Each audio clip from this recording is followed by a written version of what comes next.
Assalamualaikum. Waalaikumsalam warahmatullahi wabarakatuh.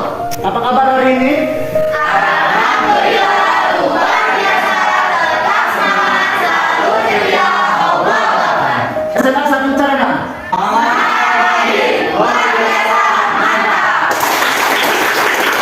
Sebelum pembelajaran dimulai, mari kita baca doa bersama supaya dikasih kelancaran pembelajaran hari ini.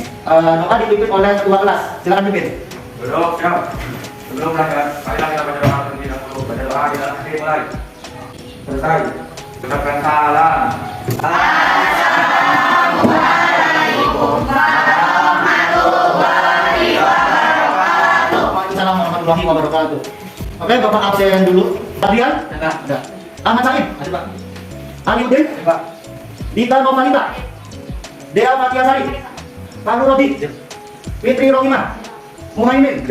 Maudi Atrisi? Nabila? Nadira? Nenden?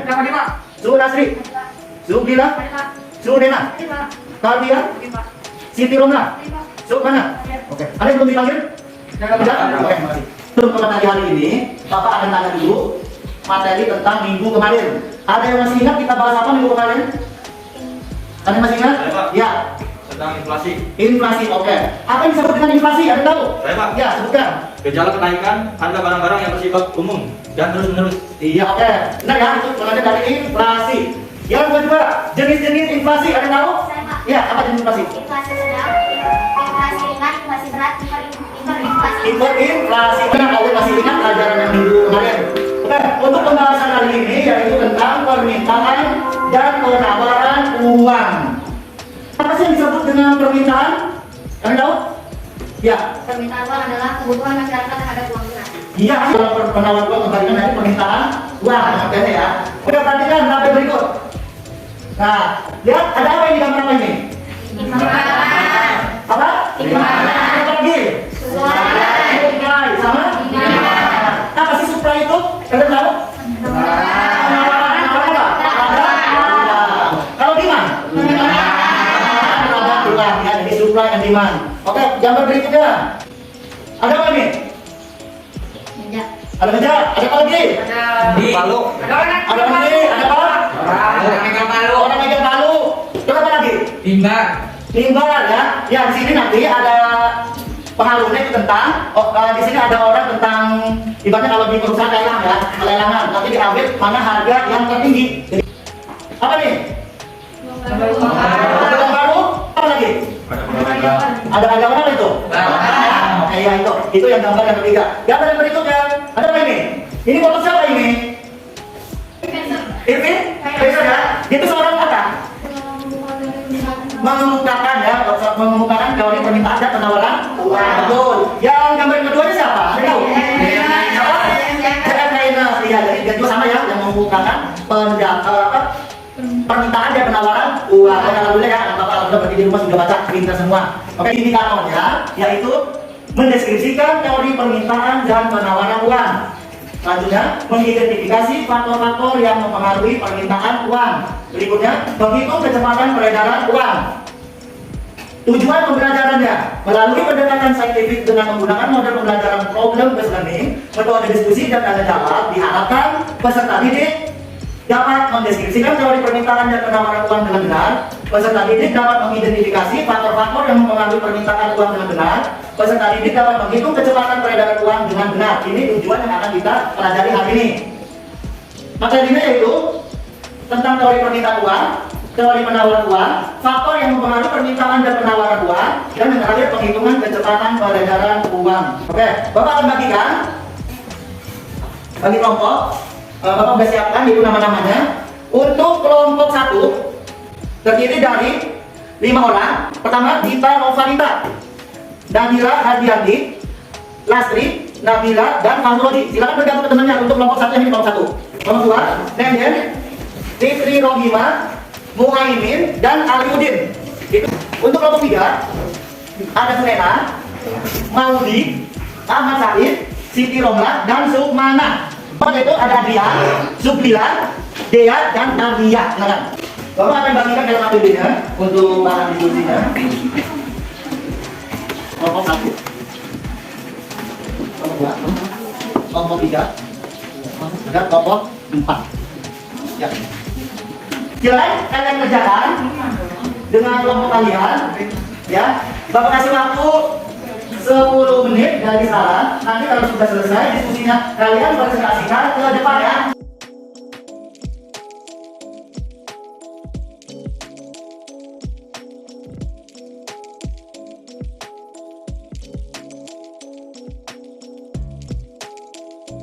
Sudah semua?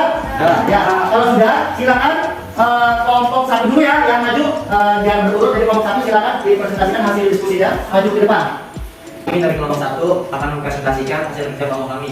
Menurut hasil analisis pada gambar berikut yaitu hubungan antara penawaran dan permintaan dalam hubungan ekonominya adalah menggambarkan atas hubungan pasar antara para calon pembeli dan penjual dari suatu barang.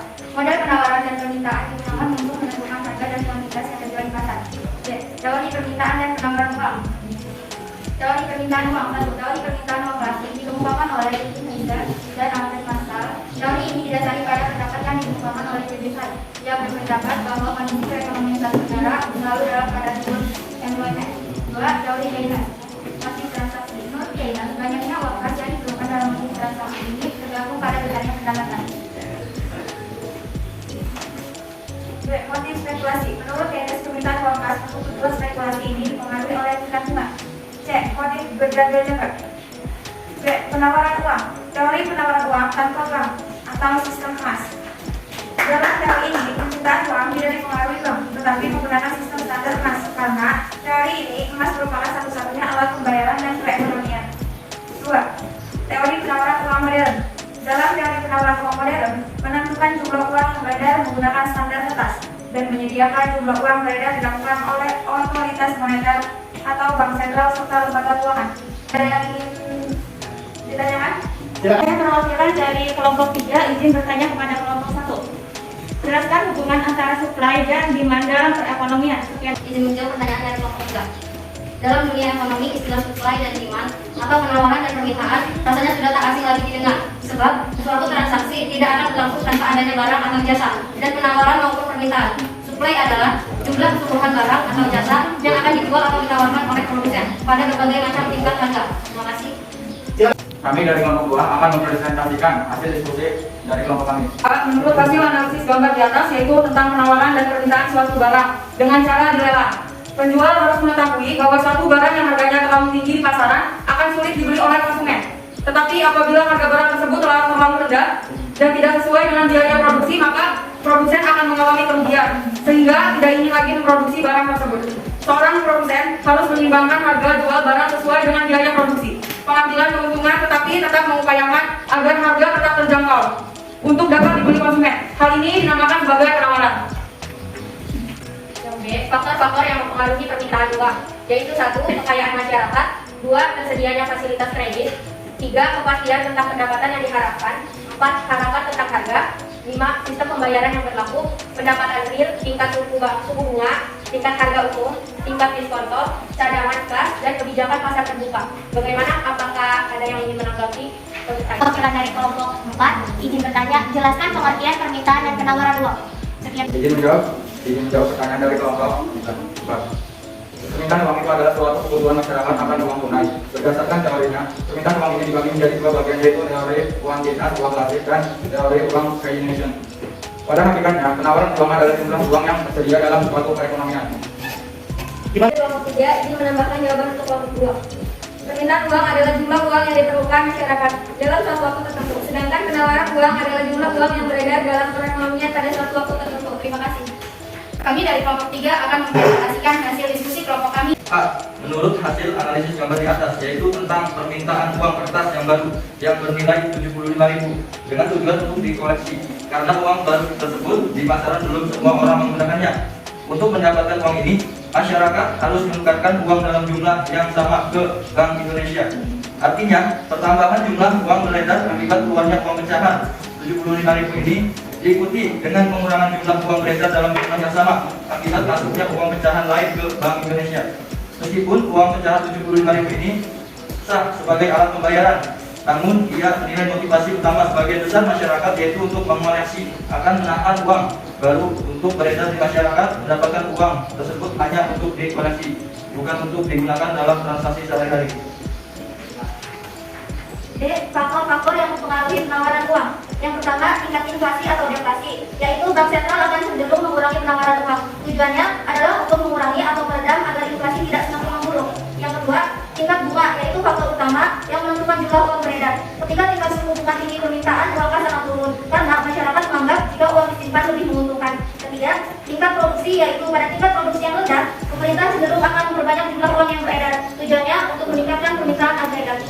Kami dari kelompok 4 akan mempresentasikan hasil diskusi kelompok kami. Yang pertama, gambar pertama yaitu Irving Fisher yang menemukan teori. Irving Fisher adalah teori yang berkaitan dengan teori kuantitas uang. Dalam teori Irving Fisher, perubahan harga yang dibantu oleh jumlah uang yang beredar di masyarakat. Jadi, jika jumlah uang yang beredar di masyarakat naik 2 kali lipat, maka nilai harga barang akan turun 2 kali lipat. Gambar kedua yaitu J.M. Keynes yang merupakan teori Keynes. Menurut Keynes, situasi makro suatu perekonomian ditentukan oleh apa yang terjadi dengan pemerintahan agregat masyarakat. Apabila permintaan agregat melebihi penawaran agregat atau output yang dihasilkan dalam periode tersebut, maka akan terjadi situasi kekurangan produksi. Pada periode berikutnya, output akan naik atau harga akan naik, atau keduanya terjadi bersama-sama. B. Cara penghitungan kecepatan peredaran uang MP sama dengan PT. MP sama dengan PT. Rumus MP sama dengan PT menurut Irving Fisher. M. Jumlah uang yang beredar. P. Peraturan uang dari satu tangan ke tangan lainnya dalam satu periode. P. Harga barang. T. Volume barang yang diperdagangkan. Ya, tadi kalian diskusikan di sini ada yaitu tentang permintaan uang. Uang itu segala sesuatu yang dapat dipakai sebagai alat pembayaran yang sah. Karena uang sebagai pembayaran yang sah. Yang pertama, satuan pengukur nilai atau satuan hitung. Jadi uang itu sebagai alat pengukur. Kalau dulu belum adanya uang, kita ukurannya apa? Sistemnya apa? Sebelum ada uang, barter. Ya? Barter itu apa? Barang, karena belum adanya uang. Yang kedua, sebagai alat tukar menukar. Alat tukar menukar itu apa? Kita menukar kan? Ibaratnya kita beli beras atau beli baju, beli sepatu, tukar dengan uang, langsung beres kan? Ya itu. Terus yang ketiga sebagai penimbun kekayaan atau penyimpan kekayaan. Apa itu sebagai penimbun kekayaan itu? Menabung ya, ditabung. Karena ada jenis uang.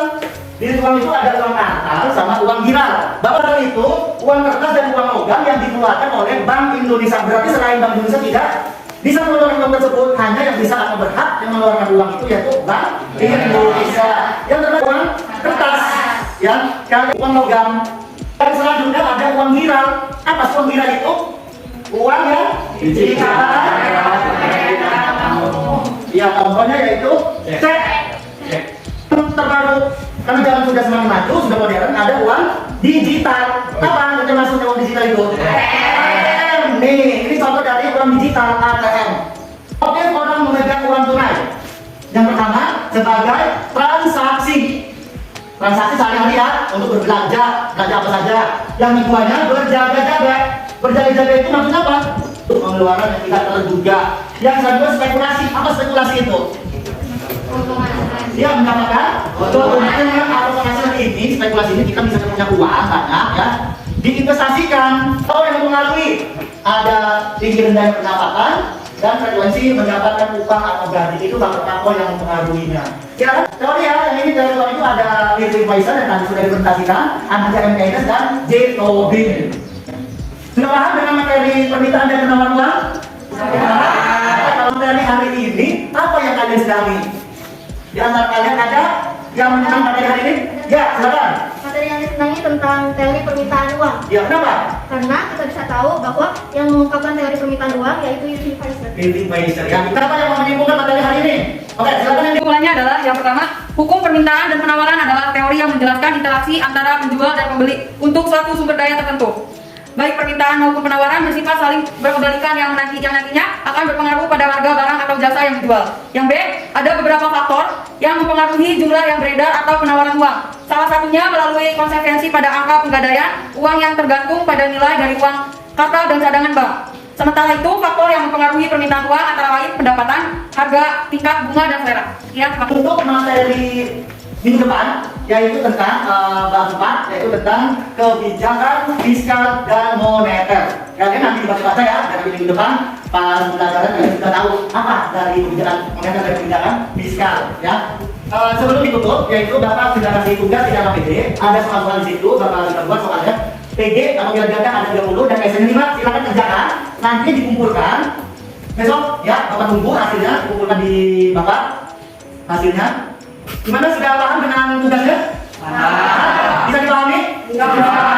Bisa? Oke, kalau sudah habis, Bapak akhiri. Assalamualaikum warahmatullahi wabarakatuh.